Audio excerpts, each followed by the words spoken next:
সংক্ষিপ্ত আকারে বক্তব্য নিয়ে আসছেন ঢাকা মহানগর পূর্ব ছাত্র দলের সিনিয়র সহ সভাপতি আব্দুল্লাহ জামাল চৌধুরী আদিত্য।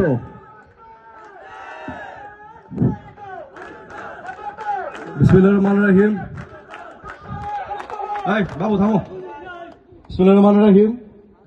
18 নম্বর ওয়ার্ড ছাত্র দল কর্তৃক আয়োজিত আজকের এই কর্মী সভায় প্রধান অতিথি হিসেবে উপস্থিত আছেন বাংলাদেশ জাতীয়তাবাদী ছাত্র দল ঢাকা মহানগর পূর্বের বিপ্লবী সভাপতি সোহাগ ভুইয়া।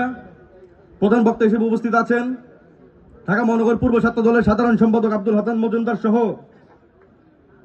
সহসভাপতিবৃন্দ, যুগ্ম সাধারণ সম্পাদক বৃন্দ, সাংগঠনিক সম্পাদক সহ সকলকে আমার ব্যক্তিগত পক্ষ থেকে বাংলাদেশ জাতীয়তাবাদী ছাত্র দল ঢাকা মহানগর পূর্বের পক্ষ থেকে রক্তিম শুভেচ্ছা বিপ্লবী অভিনন্দন। সংগ্রামী উপস্থিতি, আজকে আমরা মুক্ত মঞ্চে কর্মী সভা করতে পারছি শুধুমাত্র শেখ হাসিনা এবং ফ্যাসিস্ট এই বাংলাদেশের মাটিতে নাই। এই কারণে ইনশাআল্লাহ আগামীতে আমরা আরো সভা সমাবেশ করব, যেখানে আমাদের শুধু শত শত না হাজার হাজার ছাত্রদলের নেতাকর্মীরা উপস্থিত থাকবেন।